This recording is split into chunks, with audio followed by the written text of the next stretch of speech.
ఆకాశవాణి ప్రాంతీయ వార్తలు చదువుతున్నది షేక్ మస్తాన్వి. ముఖ్యాంశాలు: ప్రధానమంత్రి నరేంద్ర మోదీ మన్ కీ బాత్ కార్యక్రమం 133వ సంచిక ఈరోజు ఉదయం 11 గంటలకు ప్రసారమవుతుంది. ఆంధ్రప్రదేశ్కు పెట్టుబడులను ఆకర్షించడమే ప్రభుత్వ ప్రధాన లక్ష్యమని ముఖ్యమంత్రి నారా చంద్రబాబు నాయుడు పేర్కొన్నారు. కేంద్ర మంత్రి ఎల్ మురుగన్ ఆంధ్రప్రదేశ్లోని తిరుమల శ్రీ వెంకటేశ్వర స్వామివారిని ఈరోజు దర్శించుకుంటారు. ఉత్తరాంధ్రలో సాగు, తాగు, పారిశ్రామిక అవసరాలకు గోదావరి జలాలను వినియోగించేందుకు చర్యలు తీసుకుంటున్నామని మంత్రి నిమ్మల రామానాయుడు వెల్లడించారు.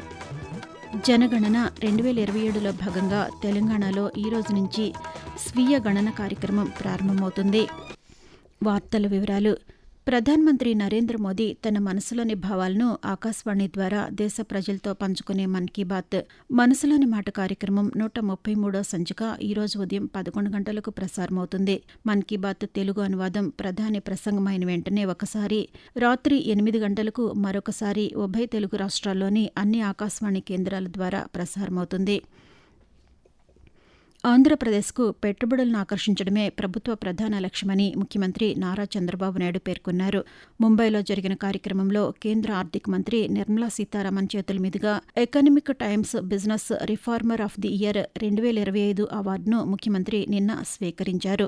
అనంతరం చంద్రబాబు నాయుడు మాట్లాడుతూ వివిధ రంగాల్లో పెట్టుబడులు పెట్టేందుకు రాష్ట్రంలో విస్తృత అవకాశాలు ఉన్నాయని తెలిపారు. వేగవంతమైన వాణిజ్యం, స్పీడ్ ఆఫ్ డెలివరింగ్ గవర్నెన్స్ విధానాల ద్వారా సుపరిపాలన అందిస్తున్న మని పేర్కొన్నారు. ఈ గౌరవం అందుకోవడం సంతోషంగా ఉందని అన్నారు. ఈ అవార్డు ద్వారా మరిన్ని పెట్టుబడులు ఆంధ్రప్రదేశ్కు వస్తాయని ముఖ్యమంత్రి పేర్కొంటూ, I'm really happy to receive this award, Reformer of the Year. This award will give me, or it will bring some more investments to my state. You heard brief how we are attracting investment. Now to experience, all of you has to come to Andhra Pradesh, have one investment. Then how our reforms are working. You have to give me judgment afterwards. Very soon, all of you are coming to Andhra Pradesh in your respective areas and then invest in Andhra Pradesh. That is my request to all of you. కేంద్ర సమాచార ప్రసార మంత్రిత్వ శాఖ సహాయ మంత్రి L Murugan ఆంధ్రప్రదేశ్లో పర్యటిస్తున్నారు. ఇందులో భాగంగా నిన్న తిరుపతి చేరుకున్న ఆయన తిరుచానూరు పద్మావతి అమ్మవారిని దర్శించుకున్నారు. ఆలయం వద్దకు చేరుకున్న కేంద్ర మంత్రికి టీటీడీ అధికారులు స్వాగతం పలికి ప్రత్యేక దర్శన ఏర్పాట్లు చేశారు. అనంతరం కేంద్ర మంత్రి మురుగన్ తిరుమలకు బయలుదేరి వెళ్లారు. ఈరోజు ఉదయం తిరుమల శ్రీ వెంకటేశ్వర స్వామివారిని కేంద్ర మంత్రి దర్శించుకుంటారు. ఉత్తరాంధ్రలో సాగు, తాగు, పారిశ్రామిక అవసరాలకు గోదావరి జలాలను వినియోగించుకునేందుకు చర్యలు తీసుకుంటున్నామని జలవనరుల శాఖ మంత్రి నిమ్మల రామానాయుడు అన్నారు. కాకినాడ జిల్లా అన్నవరంలో పంప ఎక్విడక్ట్ వద్ద పోలవరం ఎడమ ప్రధాన కాలువ పనులను మంత్రి నిన్న పరిశీలించి కాలువ పనుల పురోగతిపై అధికారులతో సమీక్ష నిర్వహించారు. ఈ సందర్భంగా మంత్రి పాత్రికేయులతో మాట్లాడుతూ ఇప్పటి వరకు ఎడమ కాలువ పనులు 76% పూర్తి చేశామని అన్నారు. జూన్ నాటికి అనకాపల్లి వరకు గోదావరి జలాలు తీసుకువెళ్లేలా పనులు పూర్తి చేయనున్నామని మంత్రి పేర్కొంటూ, రోజు పోలవరం లెఫ్ట్ మెయిన్ కెనాల్ మనం పూర్తి చేస్తేనే పారిశ్రామిక అవసరాలను కూడా మనం తీర్చగలుగుతాం. వాళ్ళకి వాటర్ కూడా రకంగా లెఫ్ట్ మెయిన్ కెనాల్ యొక్క ప్రాధాన్యతను గుర్తుపెట్టుకుని ఒక త్రాగునీరు అవసరాలకు, అదే విధంగా స్టీల్ ప్లాంట్ అవసరాలకు పూర్తి చేస్తేనే విశాఖ త్రాగునీటి అవసరానికి, అదే విధంగా ఉత్తరాంధ్ర సుజల స్రవంతితో పాటుగా ఇక్కడ ఉన్నటువంటి పారిశ్రామిక అవసరాలను కూడా తీర్చేటువంటి విధంగా ఈ లెఫ్ట్ మెయిన్ కెనాల్ పనుల్ని పూర్తి చేస్తే భూములిచ్చిన రైతులకు మే 1 నుంచి కౌలు నిధులు జమ చేయనున్నామని ఆంధ్రప్రదేశ్ పట్టణాభివృద్ది శాఖ మంత్రి పి నారాయణ తెలిపారు. అమరావతిలో భూసేకరణ జరుగుతున్న తీరుపై సంబంధిత అధికారులతో మంత్రి నిన్న సమీక్ష నిర్వహించారు. అంతర్జాతీయ క్రీడా నగరం, inner ring road, railway line, railway station నిర్మాణాల కోసం 7 గ్రామాల్లో భూముల సేకరణ కొనసాగుతోందని తెలిపారు. ఈ ప్రక్రియను వేగవంతం చేయాలని అధికారులను ఆదేశించారు. అలాగే వ్యర్థాల నిర్వహణపై మంత్రి సమీక్షించారు. వేస్ట్ ప్లాంట్ల ఏర్పాటును వేగవంతం చేసి వ్యర్థాల నిర్వహణను ప్రారంభించాలని సూచించారు. ఆకాశవాణి ప్రాంతీయ వార్తలు వింటున్నారు. జనగణన 2027లో భాగంగా తెలంగాణలో ఈ రోజు నుంచి స్వీయ గణన కార్యక్రమం ప్రారంభం కానుందని జనగణన తెలంగాణ డైరెక్టర్ భారతి హోళీకేరి తెలిపారు. హైదరాబాద్లోని జీహెచ్ఎంసీ ప్రధాన కార్యాలయంలో ఆమె నిన్న పాత్రికేయులతో మాట్లాడారు. సెల్ఫ్ ఎన్యూమరేషన్ ప్రక్రియ ఈ రోజు నుంచి మే 10వ తేదీ వరకు కొనసాగుతుందని వివరించారు. తెలంగాణ ఏర్పడిన తర్వాత జరుగుతున్న మొదటి జనగణన ఇది అని పేర్కొన్నారు.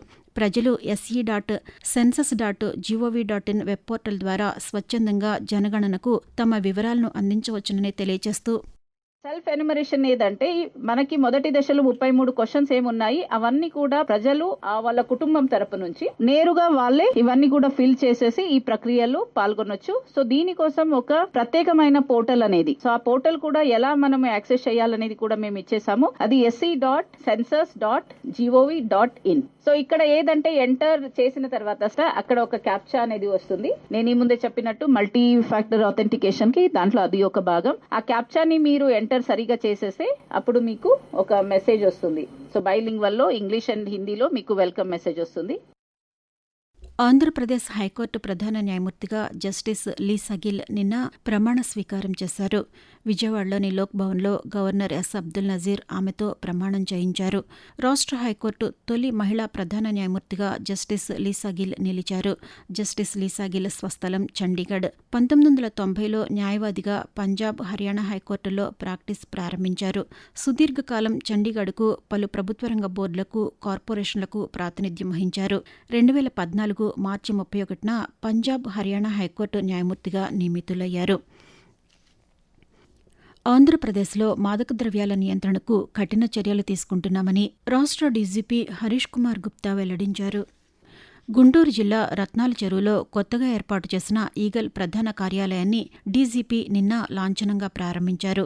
అనంతరం ఆయన మాట్లాడుతూ ఈగల్ సంస్థ ఏడాదిన్నర కాలంలో గంజాయి, మత్తు పదార్థాలను నిరోధించడంలో అద్భుతమైన పనితీరు కనబరిచిందని ప్రశంసించారు.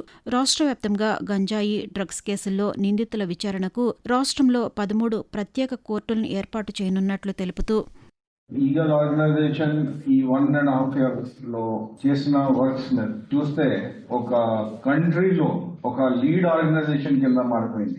ఎన్డీపీఎస్ యాక్ట్ ఇంప్లిమెంటేషన్ ఆంధ్రప్రదేశ్ లో టాప్ లెవెల్ లో ఉంది. ఇప్పుడు కన్స్యూమర్స్ మీద ఫోకస్ పెడుతున్నాం. దాని భాగంగా ఆల్రెడీ వర్క్ విజయవాడలో స్టార్ట్ అయింది. డ్రగ్ టెస్టింగ్ కిట్స్ తెప్పిస్తున్నాం. మొత్తం స్టేట్ లో ఇది లాంచ్ చేస్తాము. మన టార్గెట్ ఒకటే, డ్రగ్ ఫ్రీ సొసైటీ. తెలంగాణ రాష్ట్ర అవసరాలకు అనుగుణంగా పప్పులు, నూనె గింజలు, కూరగాయలు, చిరుధాన్యాల సాగును ప్రోత్సహిస్తామని వ్యవసాయ శాఖ మంత్రి తుమ్మల నాగేశ్వరరావు తెలిపారు. హైదరాబాద్లోని రాష్ట్ర సచివాలయంలో వర్షాకాలం పంటల సాగు ప్రణాళికలపై సంబంధిత అధికారులతో ఉన్నత స్థాయి సమీక్ష నిర్వహించారు. ఈ సందర్భంగా మంత్రి మాట్లాడుతూ ఎల్నినో ప్రభావంతో వచ్చే వర్షాకాలంలో రాష్ట్రంలో తక్కువ వర్షపాతం నమోదవుతుందని వాతావరణ శాఖ వెల్లడించిందని, ఇందుకు అనుగుణంగా రైతులు ఏ పంటలు వేయాలో తెలిపే విధంగా సమగ్ర ప్రణాళిక సిద్ధం చేయాలని అధికారులను ఆదేశించారు. అనుకూలమైన సాగు పరిస్థితులు ఉన్నప్పటికీ పప్పులు, చిరుధాన్యాల సాగు తగ్గుతోందని, అవి రాష్ట్రంలోనే లభ్యమయ్యేలా పంటలను పెంచే విధంగా సమగ్ర ప్రణాళిక రూపొందించాలని సూచించారు. ఆంధ్రప్రదేశ్లో పెట్రోల్, డీజిల్ కొరతపై వస్తున్న అసత్య ప్రచారాలు నమ్మవద్దని రాజమహేంద్రవరం పార్లమెంటు సభ్యురాలు దగ్గుపాటి పురంధేశ్వరి సూచించారు.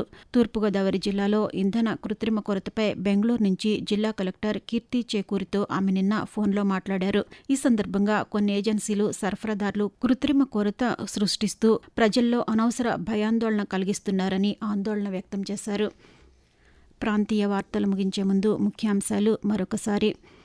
ప్రధానమంత్రి నరేంద్ర మోదీ మన్ కీ బాత్ కార్యక్రమం 133వ సంచిక ఈరోజు ఉదయం 11 గంటలకు ప్రసారమవుతుంది. ఆంధ్రప్రదేశ్కు పెట్టుబడులను ఆకర్షించడమే ప్రభుత్వ ప్రధాన లక్ష్యమని ముఖ్యమంత్రి నారా చంద్రబాబు నాయుడు పేర్కొన్నారు. కేంద్ర మంత్రి ఎల్ మురుగన్ ఆంధ్రప్రదేశ్లోని తిరుమల శ్రీ వెంకటేశ్వర స్వామివారిని ఈరోజు దర్శించుకుంటారు. ఉత్తరాంధ్రలో సాగు, తాగు, పారిశ్రామిక అవసరాలకు గోదావరి జలాలను వినియోగించేందుకు చర్యలు తీసుకుంటున్నామని మంత్రి నిమ్మల రామానాయుడు వెల్లడించారు.